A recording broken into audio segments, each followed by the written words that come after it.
आज का हमारा सवाल है क्या 0.9999 डॉट डॉट डॉट यानी कि 0.9 बार का मान एक होता है। तो इसको चेक करने के लिए हम कई तरीके यहाँ पे लेंगे। सबसे पहले एक काम किया, हमने इसके एलएचएस को मान लिया है x equal to 0.9999 dot dot dot, इसको मान लिया हमने इक्वेशन नंबर 1। अब इसके दोनों साइड्स पे हमने 10 से मल्टीप्लाई कर दिया तो ये हो जाएगा 10x equal to 9.999 dot dot dot dot, इसको मान लिया इक्वेशन नंबर 2। अब चूंकि इस डॉट डॉट का मतलब कि यहाँ पे अनंत 9 है तो उसमें से हम एक और 9 ले लें तो इससे कोई फर्क नहीं पड़ेगा। एक और 9 इसलिए ले रहे हैं क्योंकि ऊपर दशमलव के बाद 4 अंक है, यहाँ पे भी दशमलव के बाद 4 अंक है। अभी हम इक्वेशन नंबर 2 से इक्वेशन नंबर 1 को घटाएंगे तो इस चीज से उसमें आसानी रहेगी। हमने दोनों साइड पे 4 अंक ले लिए हैं तो वही चीज करते हैं, हम इक्वेशन नंबर 2 से इक्वेशन नंबर 1 को घटाते हैं तो ये हो जाएगा 10x equal to 9.9999 dot dot dot और x इक्वल टू है 0.9999। तो इसको माइनस कर रहे हैं तो ये माइनस, ये भी माइनस, यहाँ पे माइनस होगा 9x बार तो यहाँ पे 0 0 0 0 पॉइंट लगेगा, यहाँ पे 9 और यहाँ को भी आए को 0 आएंगे तो ये डॉट डॉट लगा दिया हमने तो ये हो गया 9x इक्वल टू 9। तो x की वैल्यू आ जाएगी 1। इसको मान लेंगे हम इक्वेशन नंबर 3। इक्वेशन 1 और 3 से हो जाएगा 0.9999 डॉट डॉट डॉट यानी कि 0.9 का बार इक्वल टू आ जा रहा है 1। पहले मैथमेटिकल तरीके से हमने इसको 1 के इक्वल प्रूव कर दिया है। अब हम इसमें दूसरा तरीका आजमाते हैं। हम इसमें गुणोत्तर श्रेणी यानी कि ज्योमेट्रिकल प्रोग्रेशन से हम इसको बनाएंगे। तो फिर से हम जो हमारा एलएचएस है यानी कि 0.9999 चलता रहेगा, इसको अगर हम तोड़ लेते हैं तो ये हो जाएगा 0.9 प्लस 0.09 प्लस 0.009 प्लस 0.009, ये चलता रहेगा इन्फिनिटी तक। ये एक गुणोत्तर श्रेणी बन रही है, ज्योमेट्रिकल प्रोग्रेशन यहाँ पे बन रही है। इसमें पहला पद यानी कि a 0.9 है और r यहाँ पे 1/10 है जो कि 1 से छोटा है और ये जो हमने सम करना है, योग करना है, ये अनंत पदों तक करना है।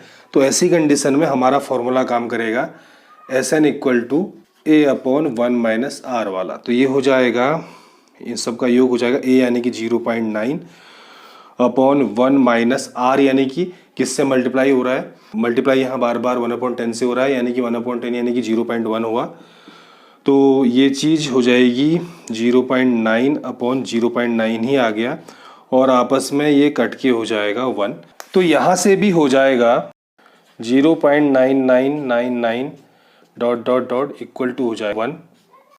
यानी कि दोनों ही तरीके हमसे कह रहे हैं कि 0.9999 डॉट डॉट डॉट की जो वैल्यू होती है वो 1 होती है। एक और तरीका हम अपनाते हैं, यहाँ पे अब हम संख्या रेखा की हेल्प ले रहे हैं। हमने एक यहाँ पे इस तरीके से संख्या रेखा बना दी। ये लाइन पूरी तरीके से कंटिन्यूअस होती है, कहीं पे टूटती नहीं है और इसमें अगर कोई भी 2 अंक अलग अलग हैं तो उनके बीच में स्पेस जरूर होता है। तो हम एक काम कर लेते हैं, यहाँ पे दिखा देते हैं 1 और यहाँ पे दिखा देते हैं हम 0, यहाँ पे हम दिखा देते हैं -1। तो थोड़ी देर के लिए हम मान लेते हैं कि 0.9999 डॉट डॉट डॉट जो है 1 से अलग है। तो 1 से अलग है तो ऐसा कर लेते हैं, हम यहाँ पे हमने अगर 1 को शो किया है तो हम यहाँ पे शो कर लेते हैं 0.9999 डॉट डॉट डॉट। यहाँ पे नहीं भी हो सकता है, माना में चल रहा है तो इसलिए हम क्वेश्चन मार्क यहाँ पे बना लेते हैं। अब हम इस चीज का जूम कर लेते हैं। तो जब हमने इस चीज का जूम किया तो ये बनेगा ऐसा। इस वाले पॉइंट को हम डाल देते हैं यहाँ पे, ये हमारा है 0.9999 डॉट डॉट डॉट, हो भी सकता है आप इसको इसलिए क्वेश्चन मार्क टाइप का बना दे रहे हैं और यहाँ पे हम जो है इधर पे दिखा देते हैं 1 को। अब हमने इन दोनों ही पॉइंट को अभी यहाँ पे अलग अलग माना है। अब अलग अलग माना है तो सीधी सी बात है इनके बीच में स्पेस होना चाहिए, हमने स्पेस भी दिखा दिया है। अब स्पेस है तो वहां पे कोई ना कोई डिजिट होनी चाहिए। एक काम कर लेते हैं, यहाँ पे एक हम डिजिट मान लेते हैं x। यानी कि हमने मान लिया 0.9999 डॉट डॉट डॉट तथा 1 के बीच में एक डिजिट आती है x। अब हमने इस x को सोचना है, हमने x को इस तरीके से सोचना है कि इसका मान 0.9999 डॉट डॉट डॉट से बड़ा हो तथा 1 से छोटा हो। तो आप कोई भी संख्या सोच लें, मैं यहां पे उसके एग्जाम्पल नहीं दे रहा हूं, मैं कोई भी संख्या अगर आप सोचेंगे तो ये ध्यान में रखें कि वो या तो 0.9999 डॉट डॉट डॉट से छोटी होगी या वह संख्या इस 1 से बड़ी होगी। कहने का मतलब यह है कि इन दोनों के बीच में जो हमने x माना हुआ है, आप इस संख्या को ढूंढ ही नहीं सकते हैं। इससे यह निष्कर्ष निकला कि इनके बीच में कोई ऐसी संख्या है ही नहीं। अब इनके बीच में अगर कोई ऐसी संख्या है नहीं और अगर ये अलग अलग है तो इसका बीच का ग्राफ टूट रहा होगा, लेकिन संख्या रेखा तो कभी टूटती नहीं है। तो ऐसा तभी पॉसिबल है जब ये पॉइंट इसी पॉइंट के ऊपर होगा। तो इससे भी ये हमारा निष्कर्ष निकल के आता है कि 0.9999 dot dot dot up to infinity equal to होगा 1। तो अभी हमने 3 तरीके यहाँ पे देखे। यहाँ से भी 0.9 का बार 1 आया, यहाँ पे भी 0.9 का बार 1 आया, और यहाँ पे भी हमने थ्योरी वाला एक जरिया देखा जिसमें भी हमने देखा कि 0.9 का बार जो है 1 आ रहा है। अब जो ये रिजल्ट हमारे पास आ रहे हैं, थोड़ी देर के लिए हम इसके रिजल्ट पे ध्यान देते हैं। इसकी वैल्यू आ रही है 1 के बराबर। तो एक काम कर लेते हैं, LHS को अलग लिख लेते हैं, RHS को अलग लिख लेते हैं। तो ये हो गया 0.9999 डॉट डॉट डॉट, RHS हो गया हमारा 1। अब इस डॉट डॉट का जो मतलब है, इस डॉट डॉट का मतलब ये है कि ये 9 कई बार आ रहा है। अभी यहाँ पे केवल पॉइंट के बाद 4 9 दिखा रखे हैं, डॉट डॉट का मतलब हम कितने भी बढ़ा सकते हैं। तो हमने एक काम किया, हमने इस जो 4 9 आए हुए हैं इसके आगे डॉट डॉट में केवल 1 9 बढ़ाया। तो क्या ये 1 के बराबर आ रहा है? हम देखेंगे कि ये वैल्यू इस 1 के बराबर नहीं आ रही है ये, लेकिन लगभग में ये 1 के बराबर है।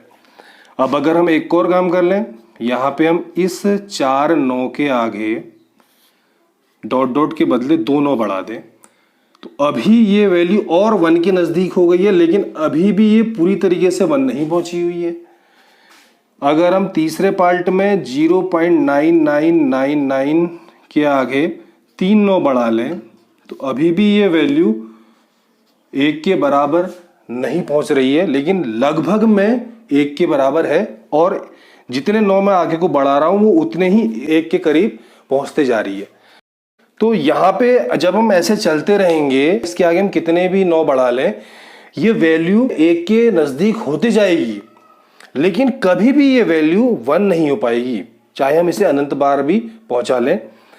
तो यहाँ पे जो शुरुआत के 3 तरीके हमने यहाँ पे पढ़े, ये तरीका उसको फेल कर रहा है।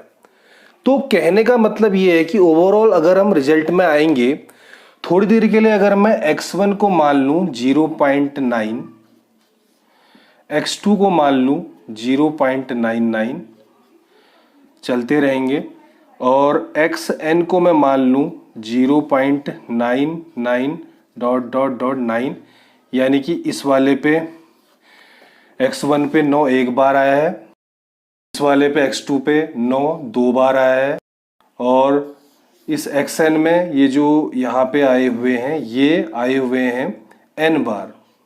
तो अगर ये n जो है अनंत हो जाए, यानी कि limit n tends to infinitive, तब इस xn की जगह पे हो जाएगा x इनफाइनाइट, तब ये जिसकी जो लिमिट है ये 1 कहलाएगी। ओवरऑल हम इस रिजल्ट पे आते हैं, क्योंकि जो चौथा हमारा तरीका है ये साफ तौर से बता रहा है कि जितने भी हम यहाँ पे 9 बढ़ाते रहेंगे ये 1 के करीब तो आते रहेगा, लेकिन ये कभी भी 1 नहीं बनेगा। तो लेकिन जब हम इनकी इस पॉइंट के आगे अनंत बार 9 लगा देंगे तो इसकी जो limit n tends to infinitive है वो इस वैल्यू को 1 बना देगी। अब बाकी आप अपने हिसाब से सोचिए कि इसकी वैल्यू कौन सी होगी, आपको कौन सा तरीका ज़्यादा बेहतर लग रहा है।